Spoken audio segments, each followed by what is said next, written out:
Salam Kawakili, on a entendu donc ce témoignage d'Omar. Il dénonce la présence des islamistes au sein donc, de ce Conseil national syrien que vous soutenez, je le rappelle.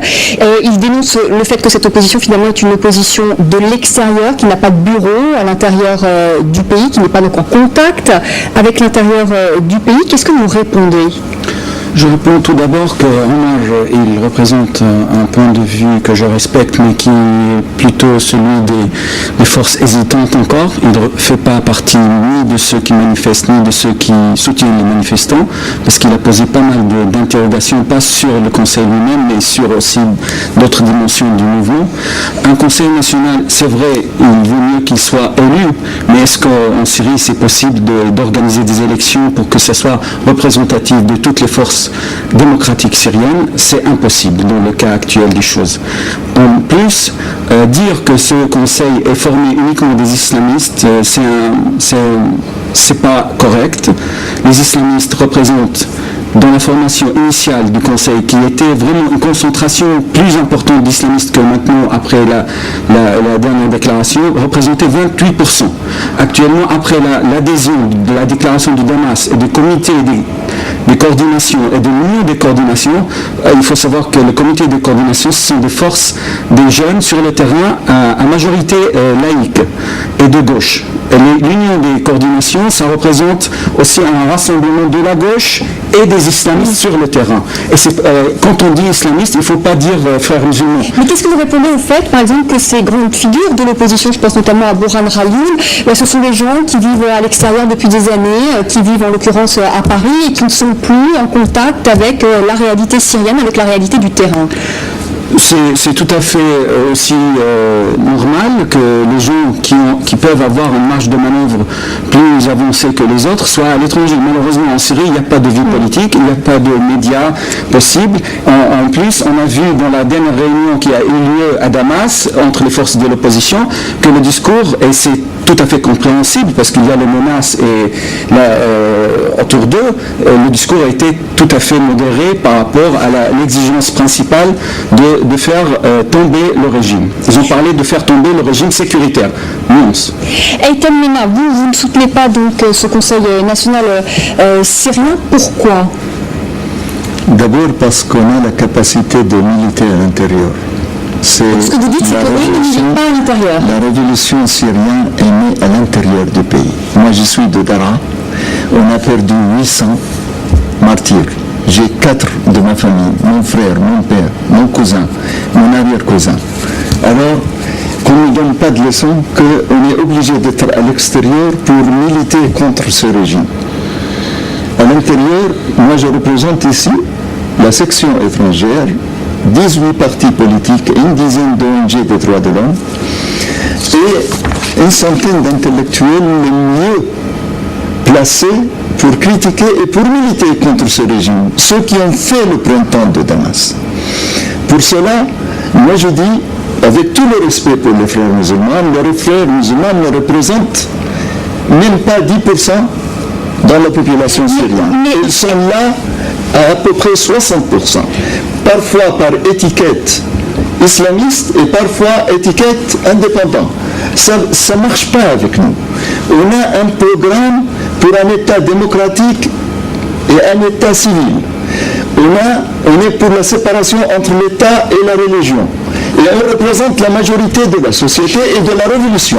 Mais pour cela, on ne peut pas avoir d'amalgame sur la question de la nature de l'État et sur notre projet démocratique. Avec les islamistes, on va faire beaucoup de magouilles.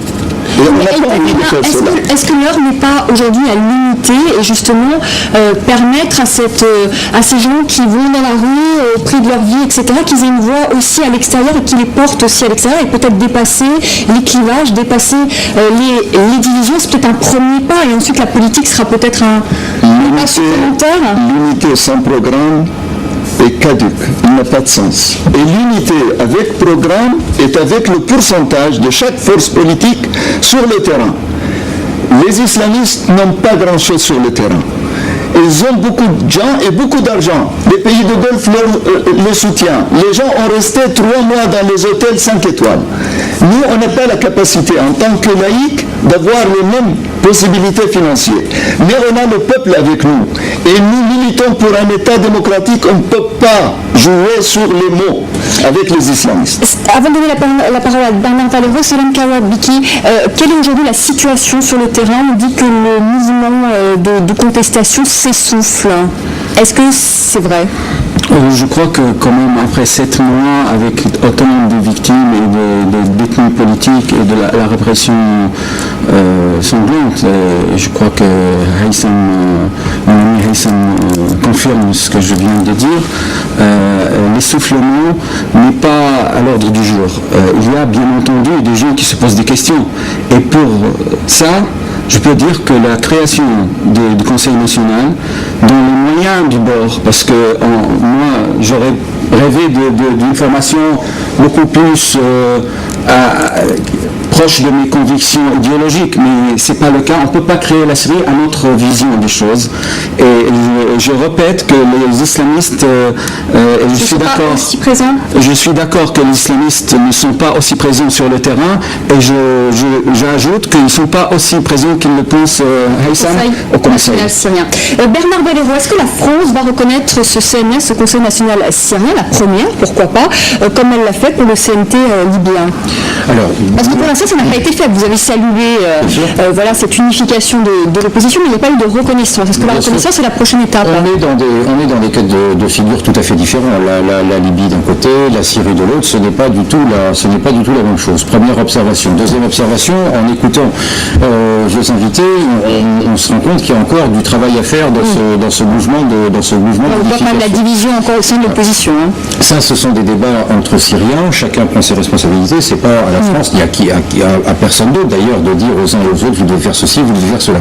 On n'est pas du tout dans cette posture. Nous, on est dans une position qui consiste à appuyer les efforts d'unification de toutes les forces d'opposition. Tout ce qui va dans ce sens est une bonne chose. Pourquoi?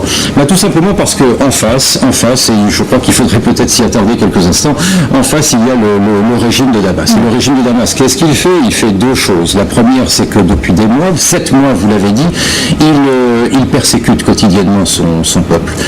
Et là, je tiens à rendre hommage aussi, parce que je crois qu'il faut le dire, je tiens à rendre hommage à tous ces manifestants syriens qui restent debout dans la rue, qui manifestent pacifiquement, alors qu'en face, les forces militaires, les forces de sécurité leur tirent dessus. Et je pense qu'on ne va pas rentrer dans des statistiques macabres, mais vous parliez de 2700 morts, mais je crois que les chiffres sont beaucoup plus élevés à l'heure à laquelle nous parlons. Ça, c'est la première chose que fait le régime de Damas. La deuxième chose, il cherche à diviser naturellement, il cherche à opposer les communautés les unes contre les autres. On sait que la Syrie est un pays qui est une mosaïque également de communautés de tous ordres, et fait véritablement, le régime agit également dans ce sens pour diviser les uns et les autres. Donc nous, notre posture, c'est une posture d'appui. On ne prend pas parti pour qui que ce soit. Oui, on prend parti contre la répression parce qu'elle est de plus en plus meurtrière et elle prend un tour chaque jour de plus en plus barbare. Et là, on pourrait multiplier les exemples. Oui, là-dessus, nous prenons position. En revanche, sur le débat interne aux Syriens, là, mais dans le cas de la Libye, la France s'était quand même prononcée, puisqu'elle avait reconnu le CNT. Mais parce que précisément... Le CNT, ça veut dire qu'il y a des choses qui vous dérangent pour l'instant? Vous estimez que ce CNS ne représente pas toute l'opposition, justement qu'il y a des divisions au sein de l'opposition, comme on a pu dans ce plateau? En écoutant vos invités, c'est l'une des conclusions effectivement qu'on peut tirer, mais cela dit, il ne faut pas en tirer de conclusions négatives. Ils sont dans un processus, ils sont face précisément à un régime qui non seulement est oppresseur, mais qui cherche à diviser son opposition. Nous souhaitons que ce mouvement, cette dynamique d'unité, de regroupement se poursuive. Mais au bout du compte, ce qu'il faut, c'est que, il faut mettre tout en œuvre pour que la violence s'arrête, la violence quotidienne, barbare, s'arrête en Syrie, et c'est ce à quoi nous sommes attachés. On pourra peut-être y revenir un peu plus tard. Et deuxièmement, qu'il y ait véritablement un mouvement qui puisse faire barrage à cette violence quotidienne. Samir Aïta nous a rejoint, il est rédacteur en chef du Monde diplomatique, l'édition arabe, il est syrien, il revient de Damas. Samir Aïta, on parlait évidemment de ce Conseil national national syrien, Burhan Ralloum, donc, qui est le chef de file de ce CNS, a dit refuser toute intervention étrangère, puisqu'on parlait de ce que pouvait faire la France et éventuellement la communauté internationale, mais il affirme par ailleurs que la communauté internationale doit malgré tout protéger la population syrienne et qu'il faut que ces crimes s'arrêtent. Alors il y a une petite contradiction, il ne veut pas d'intervention militaire, mais il veut que la communauté internationale protège les Syriens. Alors il faut comprendre quoi? De quelle manière protéger les Syriens si on n'intervient pas militairement? C'est ça la question. C'est tout le débat qu'il y a aujourd'hui à l'intérieur de l'opposition. Vous savez, il y a un soulèvement populaire des jeunes, surtout en Syrie, qui est formidable, qui a obligé les autorités à admettre qu'il y ait une conférence de l'opposition à l'intérieur de Damas, où j'ai participé le 17 septembre dernier, qui a appelé à la chute du régime à l'intérieur de la Syrie, ce qui est un acte de courage considérable. Et il y a aujourd'hui différents mouvements d'opposition qui se réunissent, se consultent, etc. Aujourd'hui, la rue, les coordinations ont demandé, on fait des manifestations, on veut un conseil uni. Or, la politique est compliquée. On l'a vu tout à l'heure sur le plateau, puisqu'en effet, il y avait des divergences entre Kawabi et Haitham Mena. Mais concernant l'intervention, aujourd'hui, Burhan Ralloum dit « Je ne veux pas d'intervention étrangère, mais il faut aider la population syrienne, il faut la protéger. » Alors comment? Tout le problème... Vous êtes contre, par exemple, une intervention militaire étrangère? Je suis tout à fait contre une intervention militaire étrangère, mais de la manière la plus catégorique. Et si vous prenez les membres du Conseil aujourd'hui constitué à Istanbul, j'étais tout à l'heure sur une autre chaîne et j'en ai vu un certain nombre qui demandaient une zone d'exclusion aérienne, ils demandaient... Ça c'est le Conseil national de Syrie. Le même que représente Burhan Ralloum. Donc en fait, il n'y a pas consensus. Vous avez un problème de fond, c'est un peu le vague du discours politique autour du vague qui est l'assemblée des gens qu'on a fait à Istanbul. Je ne critique personne. De nombreuses personnes sont des amis, je les connais depuis très très longtemps. La grande différence, il faut travailler sur un projet politique. Et le grand avantage de ce qui s'est passé le 17 septembre en Syrie, c'est qu'il y a un projet de principe constitutionnel. Je vais donner juste un exemple.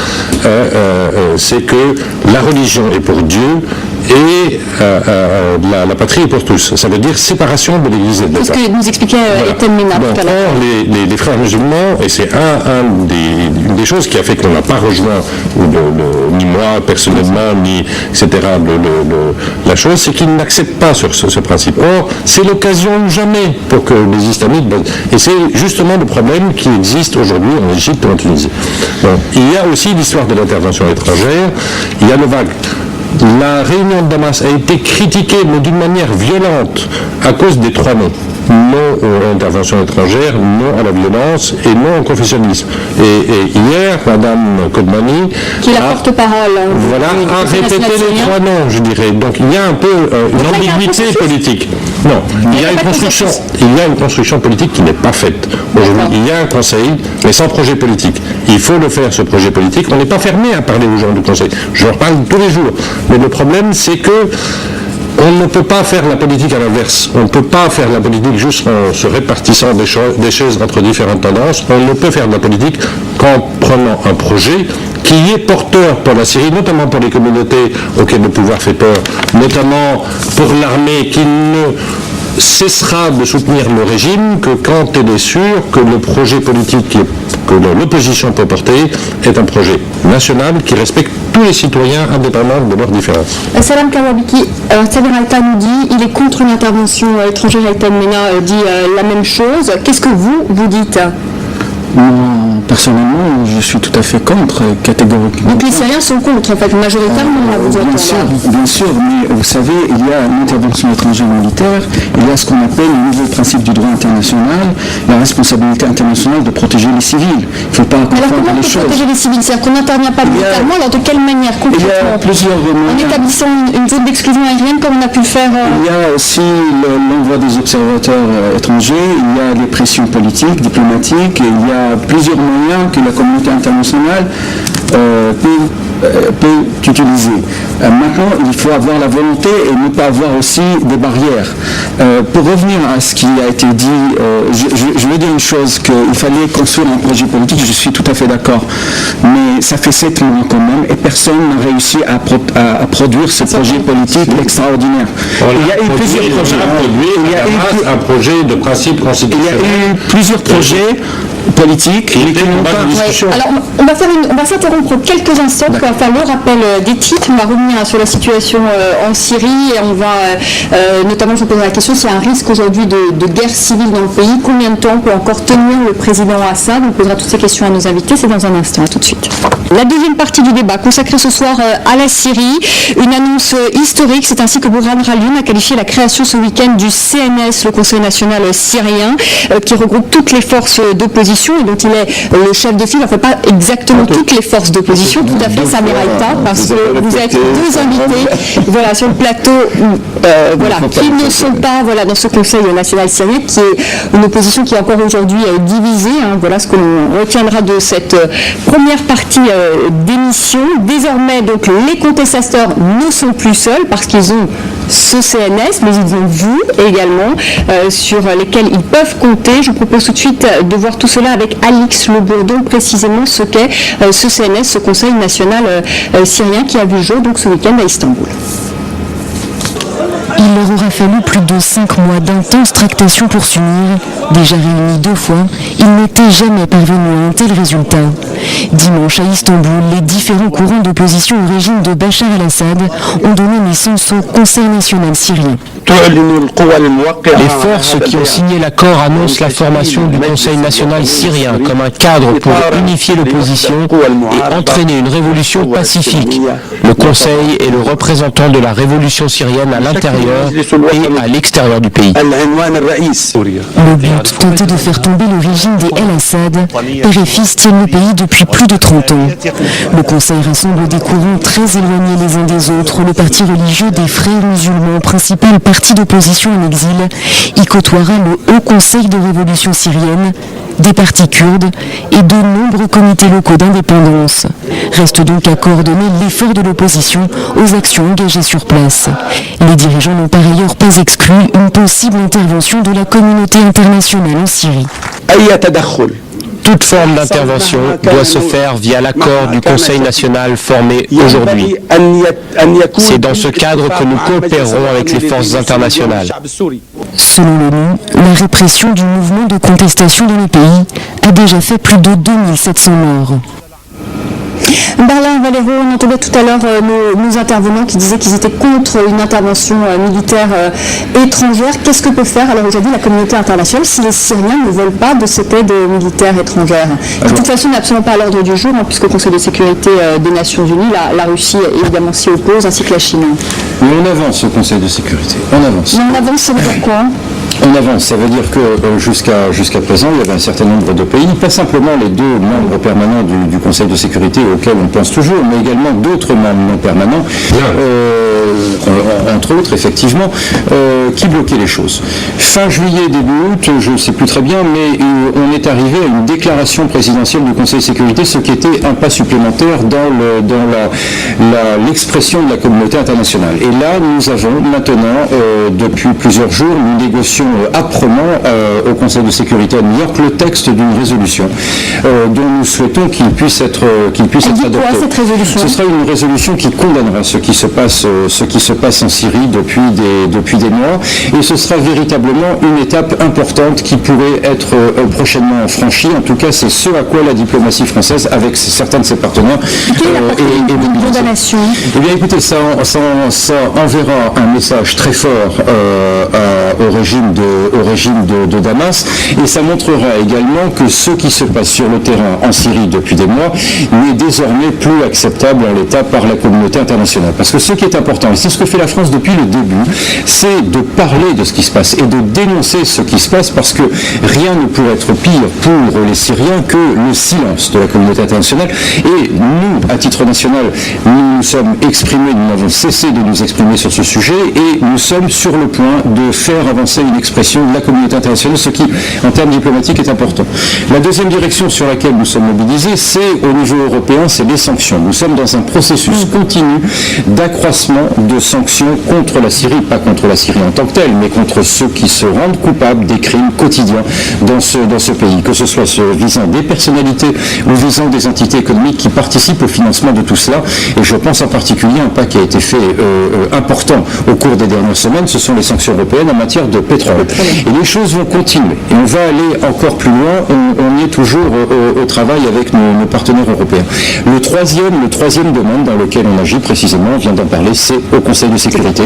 Il faut enfin, nous l'avons souvent dit et nous sommes sur le point d'y arriver, le silence du Conseil de sécurité, c'est-à-dire du cœur de la communauté internationale, n'est plus acceptable.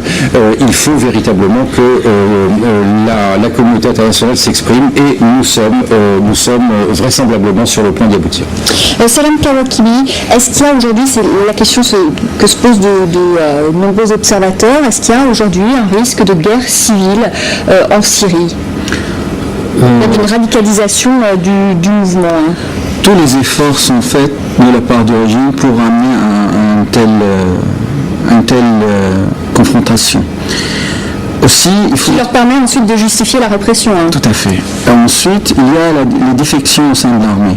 Elles sont nombreuses? Elles ne sont pas nombreuses, elles sont limitées, mais quand même, ça représente... Alors, New York Times parle par exemple de 10 000 soldats déserteurs. Ce sont des chiffres... 1 millier. Ce sont des chiffres alors très exagérés, je crois, mais en même temps, ceux qui font 1000 soldats déserteurs, c'est rien? C'est rien. Voilà, pour ça j'ai dit les 10 000 c'est très exagéré, mais je crois que le recours aux armes, on a très bien vu dans la ville de Rastan, c'est une unité défective qui a été... les soldats déserteurs qui ont été agressés par l'armée. Mais c'est tout à fait différent de la militarisation de la contestation dans la rue, il faut préserver sa nature pacifique. Et là, c'est le travail du Conseil, futur Conseil, ou des autres forces politiques démocratiques, qu'elles soient laïques ou autres, de maintenir cette pacificité du mouvement. Il faut éviter toute militarisation qui évolue par le régime. Et aujourd'hui, est-ce qu'on est dans la phase de militarisation ou pas? Je ne crois pas. Vous ne croyez pas? Eitan Mena, est-ce qu'on est dans une phase de militarisation de l'opposition? Est-ce qu'on croyait qu'il y a un risque de guerre civile aujourd'hui? Jusqu'à maintenant, il y a une sorte de... Je comprends. C'est-à-dire une compréhension de certains partis, et surtout les islamistes, de réactions militaires, de réactions armées. Ce que vous voulez dire, ce sont les islamistes qui prendraient les armes à l'intérieur du pays? Non. C'est surtout des attitudes réactionnelles, des victimes qui prendraient des armes et qui essayent de se venger pour leur mort, pour leur martyr. Jusqu'à maintenant, ce n'est pas bien organisé, mais l'organisation maintenant de deux groupes, des militaires déserteurs, est rejointe par des civils. Et ça, c'est grave. Pour nous, c'est une militarisation qui fait peur, parce que jusqu'à maintenant, on a toute une population de plusieurs catégories sociales qui participent. Chaque fois qu'on a le danger de militarisation, il y a une bonne partie de la population qui se retire de mouvements de protestation civile. C'est pour ça... Donc ce que vous craignez en fait, c'est qu'il y a une radicalisation du mouvement de protestation, c'est que ce même qui s'essouffle. Et qui diminue la participation populaire et qui nous rend dans une situation de conflit entre groupes armés et l'armée de régime. Et c'est ça catastrophique pour la révolution. Samir Alta, on a parlé ces derniers jours dans la presse d'assassinats ciblés, notamment des chercheurs, des scientifiques qui ont été tués notamment à Homs. On parle également du fils du grand moufti de Syrie qui a été assassiné. À qui imputer ces assassinats? Certains, des membres du régime peuvent être très directs et d'autres... Alors ce sont des proches du régime. Voilà, pour noyer le poisson, etc. Certains ont pris des positions critiques, mais il y a des manifestants ou une partie je dirais des opposants qui font des assassinats politiques. C'est-à-dire dans certaines régions de la Syrie, le problème est devenu confessionnel, pas à l'intérieur de Homs par exemple, mais dans... Est-ce que vous avez une carte de la Syrie, là où se trouve Homs? Dans cette histoire-là, je dirais, on est dans le printemps arabe. C'est-à-dire combien on continue, quel que soit le sacrifice qu'il faut donner, dans la pacificité, dans l'exemple de la révolution égyptienne ou de la révolution tunisienne, avec 3000, 4000 morts, etc., ou bien on va dans la voie libyenne qui amène, je dirais, à une guerre civile, parce qu'on est et à une perte de souveraineté. Ça, c'est ce que les Syriens ne veulent pas. Donc, vis-à-vis de cette chose-là,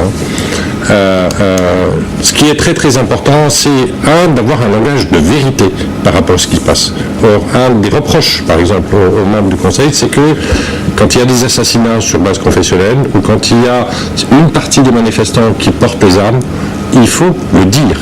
Il ne faut pas se taire sur ça, parce qu'il en va, on peut vous critiquer, on peut vous dire nous sommes en colère parce que le régime est un régime assassin, est un régime meurtrier. C'est sûr qu'il est un régime assassin meurtrier, mais il faut garder les valeurs de la révolution, du printemps arabe. C'est un peu différent ce que vous dites, des gens qui parlent de leur famille, des membres de leur famille, on peut comprendre peut-être qu'ils ont envie de prendre les armes, mais pas de se faire assassiner comme ça dans la rue. C'est clair, mais si vous voulez, une révolution peut inventer une centaine de manières de protester. C'est-à-dire, ça ne sert à rien d'aller torse nu devant des forces de sécurité, se faire tirer dessus comme des pigeons. On peut aller faire ce qu'ils appellent, ils ont fait ça, des manifestations soudaines en plein centre-ville pour bloquer la circulation. L'essentiel, c'est de montrer que la volonté populaire de changer le régime est là et très forte. D'ailleurs, Bachar al-Assad a déclaré, d'après ce qu'on a lu dans la presse, aux envoyés amis russes qui sont venus le voir et qui lui ont demandé « laissez les manifestations ». Il leur a répondu « mais vous imaginez pas, si je laisse un jour les manifestants sans leur tirer dessus, ils arriveraient au bout de quelques heures à 3 millions au palais ». Donc la révolution a gagné, le régime a chuté. Toute la question, c'est comment on se fait le transfert. Plus il y a de la militarisation, plus il y a du confessionnalisme, plus le régime gagne du temps. Plus des puissances étrangères, je nomme personne, jouent en même temps que la révolution en Syrie, le changement de régime, des changements d'équilibre régionaux simultanément, plus les choses deviennent très compliquées parce que les forces qui soutiennent le régime actuel vont devenir folles et vont aller jouer tout. Il faut séparer les deux problèmes, le problème régional, on le verra dans 2 ans ou 3 ans, avec le problème du changement de régime qui devient nécessaire parce que le régime n'est pas acceptable. Il faut avoir toujours le langage de vérité, même si ce n'est pas très populaire. On arrive bientôt au terme de ce débat. Salam Kawakibi, combien de temps peut encore tenir le président Assad? C'est des questions de mois, d'années? C'est une question très difficile. Parce que quand on entend Samir Aïta, il a quand même eu cette phrase, il a dit le régime a déjà chuté. Oui, Samir, il est peut-être très optimiste, mais moi je peux dire que... Non, je reviens en centre-ville, en plein Damas, dans le centre, sur la place, vous voyez les camions vendredi à midi en train d'attendre les manifestants avec leurs bâtons ou leurs mitraillettes. Je dirais c'est pas un régime ça, c'est fini. C'est-à-dire qu'il ne peut pas lâcher, il ne peut pas lâcher une seconde. Pour conclure sur la militarisation et le rôle du Conseil, je crois que le rôle du Conseil et des autres forces politiques, j'ajoute, c'est que empêcher cette militarisation, il faut quelque chose, une instance politique, que ce soit le Conseil ou autre chose. J'encourage les autres forces à aussi faire leur conseil s'ils veulent ou adhérer à d'autres conseils. Oui, mais qu'ils soient plus effectifs, ne pas chercher les anges. On ne peut pas croire que l'armée pourra, comme a dit Samir, parce que comme la Tunisie et l'Égypte, parce que en Tunisie et en Égypte, c'est l'armée qui a tranché. On voit très bien ce que l'armée est en train de faire. Combien il va tenir? Elle ne tranchera pas en Syrie? Non, je ne crois pas. Avec les déserteurs, oui, c'est pas... Elle tranchera l'armée. Il y a une possibilité que l'armée tranche, mais dans les situations où l'armée a confiance qu'il n'y aura pas dans l'ensemble de la population, parce qu'on a 2 villes qui sont absentes, et on a les minorités qui ont très peur. Il faut prendre ça en considération. Moi, je suis dans la révolution, mais dehors, il y a une bonne partie de la population qui m'intéresse. Et je n'accepte pas qu'elle reste sur le stadium en train de nous regarder jouer. Pour cela, moi, j'ai besoin d'eux. Et pour les avoir, on n'a pas besoin de radicalisation de langage ou d'islamisation des institutions. L'armée ne tranchera que quand il y a une solution politique qui respectera la souveraineté de la Syrie. Salam Kawakili, l'armée tranchera?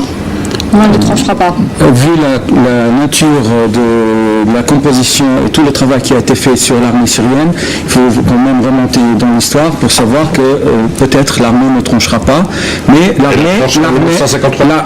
l'armée sera l'institution à préserver, et ça a été dit dans la déclaration hier. Il ne faut pas non plus chercher à la diviser. Samir Alta, très rapidement, parce que je vais donner le mot de la fin à Bernard Valero, combien de temps peut tenir encore le président Assad? Le chemin va encore être long, très long, et surtout, est-ce que le peuple syrien va pouvoir continuer par une révolution pacifique? C'est quand même un peuple qui sort tous les jours dans la rue, qui se fait tirer dessus. Est-ce qu'ils vont pouvoir encore longtemps continuer à tenir? Si le projet politique mûrit, c'est-à-dire de l'opposition mûrit et donne confiance et à l'armée et à toutes les composantes de la société, quelques mois, même moins. Tant que le projet politique est vague, tant qu'on fait des compromis à la noix de coco avec les frères musulmans, etc., sans leur faire signer les principes ça, c'est sur lesquels on a rêvé. Vous dites ça, voilà, c'est national syrien, parce qu'il y a des femmes. Plus on a des problèmes de ce genre, plus on a un double langage par rapport à la réalité du terrain, plus les régimes en profitent et l'utilisent pour... Mais vous pensez que c'est une affaire de 2 mois, que ça peut aller relativement vite? Vous êtes d'accord avec ça? Si le projet politique naît. Moi, je crois que vu la situation de l'opposition, on la voit sur le plateau, on va attendre encore plus. Bernard Valero, je voudrais savoir si on a des nouvelles de la psychanalyste Rafa Nached qui a été enlevée, on le rappelle, le 10 septembre, alors qu'elle était à l'aéroport de Damas, elle s'envolait pour Paris. Est-ce qu'on a des nouvelles de cette femme? Elle est toujours emprisonnée. Elle est toujours emprisonnée comme des milliers, comme des dizaines de milliers d'autres Syriens qui n'ont commis comme seul délit que celui de vouloir exercer leur liberté d'expression, de parole. En l'occurrence de pensée s'agissant de cette dame pour laquelle nous sommes mobilisés, mais on pourrait avoir une pensée pour chacune des victimes de la répression du régime. Vous savez, vous posiez la question tout à l'heure, combien de temps ça peut durer? Je crois qu'autour de cette table, on n'en sait rien. Mais à partir du moment où un régime, dans sa folie meurtrière, envoie des militaires ou des forces de sécurité dans les cours d'école pour empêcher des gamins qui ont 8 ans, 9 ans, de crier tel ou tel slogan, cela semble quand même un petit peu le début de la fin. Et moi, je suis persuadé d'une chose, c'est que, indépendamment de tel ou tel calendrier, indépendamment des agendas politiques des uns, des autres, etc., en tout cas, le régime est condamné d'ores et déjà par l'histoire. Un dernier mot, il y a des opposants syriens qui manifestent place du Châtelet régulièrement, qui ont été attaqués par d'autres Syriens, peut-être par des sbires du régime. Est-ce que vous allez les protéger? Est-ce que ces gens vont être sanctionnés? Apparemment, ils vont dans les commissariats de police et puis ils ressortent libres. Cela montre, non, je crois que c'est un peu plus compliqué que ça, mais cela montre effectivement que nous avons en face de nous des gens qui, n'ont plus aucun scrupule, ont dépassé depuis longtemps cette limite et n'ont plus aucun respect pour les règles élémentaires de la vie entre États, des relations internationales. J'en veux pour preuve les agressions dont notre propre ambassadeur à Damas a été victime, ainsi que son collègue américain. Donc il faut être effectivement très vigilant, prendre les mesures appropriées, et c'est ce que nous faisons. Merci beaucoup, merci à vous quatre d'être venus sur le plateau de France 24 pour nous parler de la Syrie. C'est la fin de ce débat. Je vous retrouve demain, 19h10, heure de Paris.